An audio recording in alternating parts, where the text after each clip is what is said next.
എന്തിയേ? B3-ലോട്ടാ. B3-ലെ ഞാൻ ജോയ്ക്കുട്ടിയുടെ മോനാ. ജോയിക്കുട്ടി സാറിന്റെ മോനോ?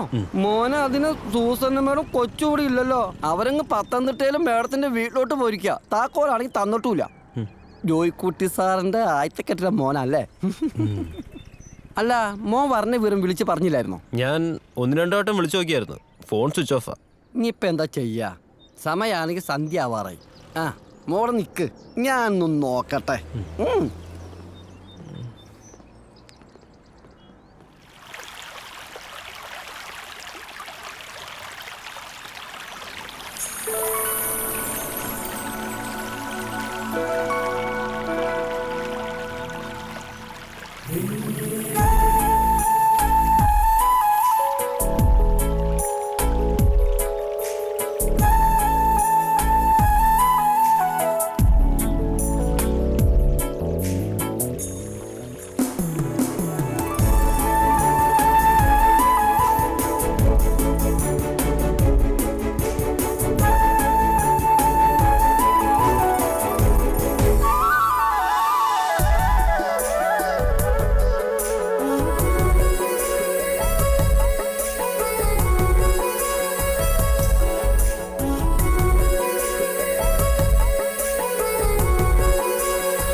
ഹലോ, ഞാൻ കണ്ടളിയാ. എന്തോ എന്റെ ആ സ്വപ്നത്തിലെ സുന്ദരിയില്ലേ, അവളെ. സത്യമായിട്ടും? അതേടാ. നീ അവളെ അനന്തതയുടെ നീലിമയിൽ ഒഴുകി വരുന്നൊരു അപ്സരസായി കണ്ടോ? കണ്ടു.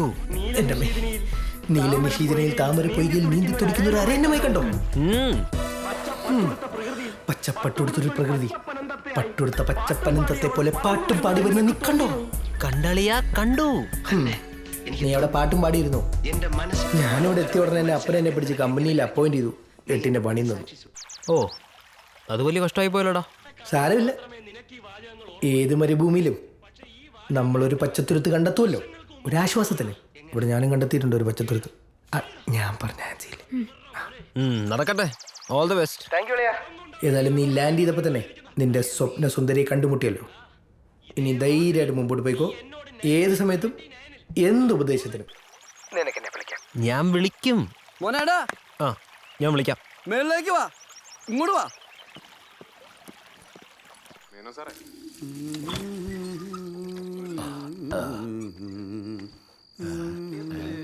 ടി വി എടുത്തടാ. ഭഗവാന്റെ മുമ്പിൽ വിളക്കൊക്കുന്ന സമയത്ത് അവന് ടി വി കാണില്ലേ. എടാ, വന്നിച്ചില്ലെങ്കിൽ നിന്നിക്കരുത്. ഭഗവാനെ, ഈശ്വരാ, ഒരിക്കലും ജീവിതത്തിൽ ഒരു തെറ്റും ചെയ്യാൻ എന്നെ കൊണ്ട് തോന്നിപ്പിക്കില്ലേ ഭഗവാനെ.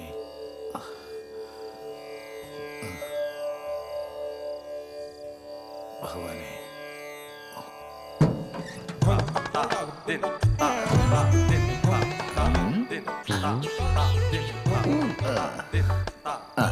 ഗ്ലാസ് എടുക്കടാ. ഇതൊക്കെ നേരത്തെ തന്നെ എടുത്തച്ഛൻ്റെ അച്ഛനെ തന്നെ വെച്ചായിരുന്ന ഇവിടെ തന്നെ. ആ പല്ലുകൊണ്ട് കടിച്ച് പൊട്ടിക്കല്ലേട്ടാ.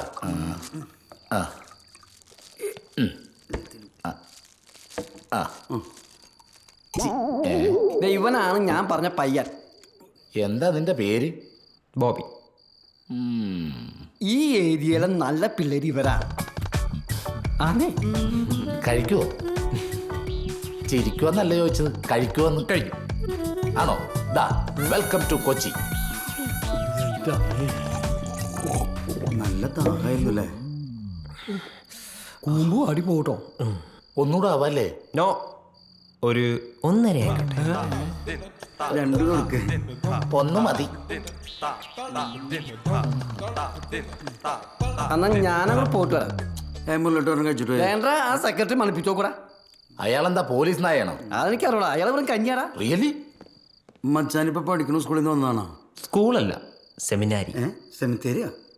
എടാ, സെമിത്തേരി അല്ല, പിന്നെ സെമിനാരി. അച്ഛനാവൻ പഠിക്കുന്ന സ്ഥലം. അച്ഛനാ പഠിക്കണോ? അതിന് കല്യാണം കഴിച്ചാ പോരെ? വേണ്ടടാ, കല്യാണം കഴിക്കണ്ട. അത് നേരാണ്. എന്റെ അച്ഛൻ കല്യാണം ഒന്നും കഴിച്ചിട്ടൊന്നുമില്ല. ഓ, എടാ വധൂരി, അതല്ല പറഞ്ഞത്. പള്ളിയിൽ അച്ഛനാവൻ പഠിക്കുന്ന സ്ഥലം, അതാണ് സെമിനാരി. അത് ശരി. ഇത് കാരണത്താല നമ്മൾ സെമിനാരിൽ നിന്ന് പുറത്തായത്. അയ്യോ നമുക്ക് പറ്റിയ കമ്പനിയാണ് കേട്ടാ.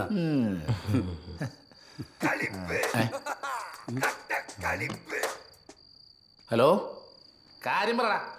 നിങ്ങൾക്ക് എന്താ പണി? കൊട്ടേഷനാണ്, കൊട്ടേഷൻ. ആര്? ആ പോയത് ആരാന്നറിയാവോ? ടൂൾ സജിയാണ്, ടൂൾ സജി. കണ്ടാ പറയില്ല, ചെതറ് സാധനമാണ്. ഡബിൾ ചങ്കാണ്, ഡബിൾ ചങ്ക്. എന്താ ഭയ? ഒരു പല്ലിയാണ് ആളെ പേടിപ്പിച്ച് കളഞ്ഞു. കംപ്ലീറ്റ് ഗ്യാസും കളഞ്ഞു. ഒന്ന് പൊക്കിടാന്ന് വെച്ചാൽ അതിന് സമ്മതിക്കട്ടെ ഭയ. ഒരു കുഞ്ഞി പല്ലിയാ.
അവിടെ ടിക്കറ്റ്.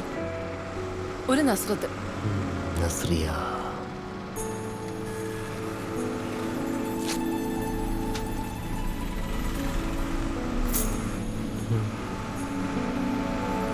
എവിടേക്കാ ടിക്കറ്റ്? ഒരു നസ്രത്ത്. ഒരു നസ്രത്ത്. എന്തൊരു നാട്ടോടെ. ചേട്ടാ പരിക്കരുത് പ്ലീസ്. എന്തോന്നടേ രാവിലെ പല്ലെങ്കിലും തേച്ചൂടെ മനുഷ്യനെ ബുദ്ധിമുട്ടിക്കാനായിട്ട്.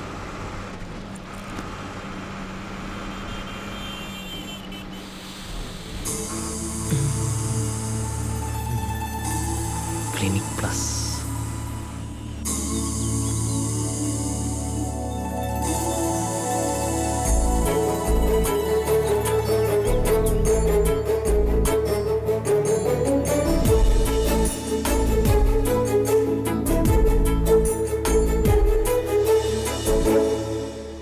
വല്ലാത്ത ബുദ്ധിമോശമാണ് മരിയെ കാണിച്ചത്.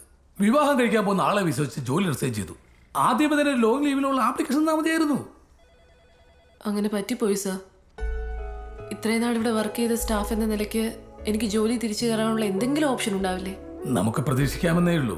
മാനേജ്മെന്റിന്റെ തീരുമാനം എത്രത്തോളം ഫേവറബിൾ ആവുമെന്ന് പറയാൻ പറ്റില്ല. സർ, ഹെഡ് ഓഫീസിൽ ഒന്ന് പ്രഷറൈസ് ചെയ്യണം. ഞാൻ ശ്രമിക്കുന്നുണ്ട്. പുതിയ പുതിയ ബ്രാഞ്ചുകൾ വരട്ടെ എന്നുള്ളതാണ് മുകളിൽ നിന്ന് കിട്ടിയ order.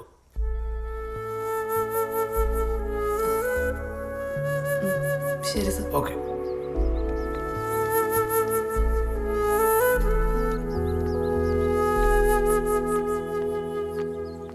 Maria,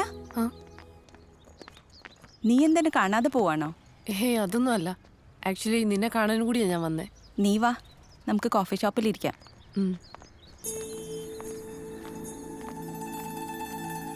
habeas corpus file ചെയ്താ അവർക്ക് അജയ് മേനോനെ കോർട്ടിൽ ഹാജരാക്കേണ്ടി വരും. അതുടനെ ചെയ്യണമെന്നാ വക്കീൽ പറയുന്നത്. വെറും കൈയോടെ എങ്ങനെയാ വക്കീലിനെ കാണുന്നത്? തൽക്കാലം നീ ഇത് കയ്യിൽ വെക്ക്. ഞാൻ ഇപ്പൊ തന്നെ നിനക്ക് കുറെ കാശ് തരാറുണ്ട്.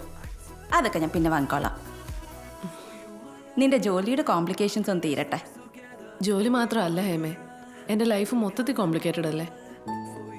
നീ വിഷമിക്കണ്ട, ഒക്കെ ശരിയാവും.